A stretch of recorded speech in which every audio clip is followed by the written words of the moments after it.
आज हामी स्टिभ जब्सको एउटा एकदमै चर्चित कथाबारे कुरा गर्दैछौँ। यो कथाले खास गरी आविष्कारकहरूलाई एउटा गहिरो पाठ सिकाउँछ। पाठ के हो भने कसरी हामीले जीवनमा भोगेका एकदमै फरक फरक लाग्ने अनुभवहरूले पछि गएर एउटा गजबको आकार लिन्छन्। अब यो कथाको सबैभन्दा महत्त्वपूर्ण प्रश्न, भविष्यमा के हुन्छ, के काम लाग्छ भनेर थाहा नभइकन आज हामीले के सिक्ने, आफ्नो समय र शक्ति कहाँ लगाउने, यो निर्णय कसरी गर्ने, यो त केही नयाँ गर्न खोज्ने सबैको लागि एउटा ठूलो चुनौती हो, होइन र?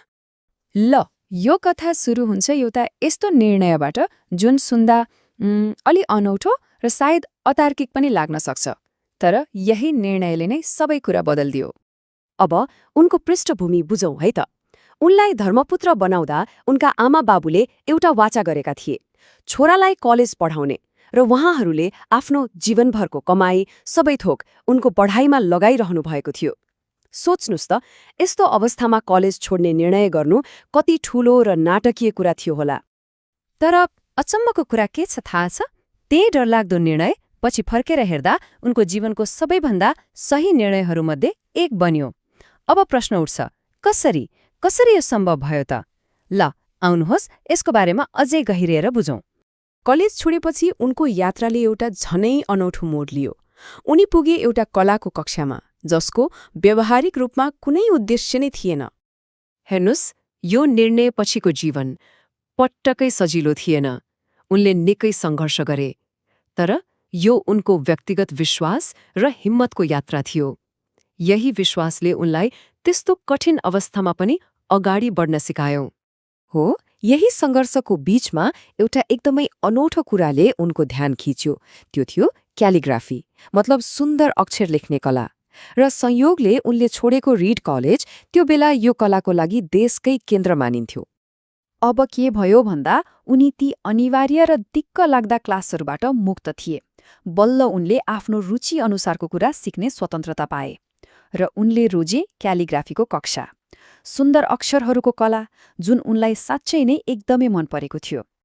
त्यहाँ उनले टाइपोग्राफीको गहिराईलाई बुझे, तर यहाँ ध्यान दिनुपर्ने कुरा के छ भने त्यो बेला यो ज्ञानको कुनै व्यावहारिक उपयोग देखिँदैनथ्यो।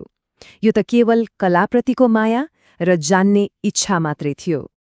ल, अब कथामा सिधै एक दशक अगाडि जाउँ र हेरौँ कसरी त्यो काम नलाग्ने जस्तो देखिएको सिपले एउटा सोच्दै नसोचेको क्रान्तिकारी नतिजा दियो। हो, पुरै 10 वर्ष। सोच्नुस् त, त्यो क्यालिग्राफीबाट सिकेको ज्ञान, त्यो एउटा थोप्लो 1 दशकसम्म त्यसै बस्यो, कुनै काममा आएन। अनि त्यसपछि त्यो घडी आयो जसले सबै कुरा बदलिदियो। पहिलो म्याकिन्टोश कम्प्युटर, अर्थात् म्याक, डिजाइन हुँदै थियो। एउटा यस्तो उत्पादन जसले प्रविधिको संसारलाई नै बदल्न लागेको थियो। हो, यहीँनेर ती थोप्लाहरू जोडिए। त्यो काम नलाग्ने भनिएको क्यालिग्राफीको ज्ञान नै म्याकको सबैभन्दा ठूलो र आकर्षक विशेषता बन्यो। सोचौँ त, यदि उनले त्यो कक्षा नलिएको भए सायद आज कुनै पनि कम्प्युटरमा यति राम्रा अक्षरहरू नै हुने थिएनन्, किनकि पछि विन्डोजले पनि म्याककै नक्कल गरेको थियो। ल, अब यो कथाबाट सिक्न सकिने सबैभन्दा महत्त्वपूर्ण सिद्धान्त के हो त्यसमा जाउँ। यो कथाको सार नै यही हो, भविष्यतिर हेरेर थोप्लाहरू जोड्न सकिँदैन। ती त पछाडि फर्केर हेर्दा मात्र जोडिएका देखिन्छन्।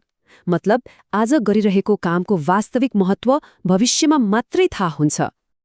त्यसो भए हामीले के गर्ने त? यसको लागि 3वटा चरण छन्। पहिलो, कुनै न कुनै कुरामा विश्वास गर्नुपर्छ, आफ्नो मनको आवाजमा, भाग्यमा, जीवनमा, जेमा भए पनि। दोस्रो, यो भरोसा राख्नुपर्छ कि आज सिकेका कुराहरू, यो थोप्लाहरू भविष्यमा कतै न कतै गएर जोडिनेछन्। र तेस्रो, यही विश्वासले हामीलाई आफ्नो मनको कुरा सुन्ने र अरूभन्दा फरक बाटोमा हिँड्ने आत्मविश्वास दिन्छ। र अन्त्यमा, हो, यही विश्वासले नै हो सबै भिन्नता ल्याउने। यो कथाले हामी सबैलाई आफ्नो अनौठो, नसोचेको बाटोमा भरोसा गर्न सिकाउँछ। आज जे सिकिँदैछ त्यसमा विश्वास गरौँ, किनकि भविष्यमा गएर ती थोप्लाहरू आफै जोडिनेछन् र एउटा सुन्दर चित्र बनाउनेछन्।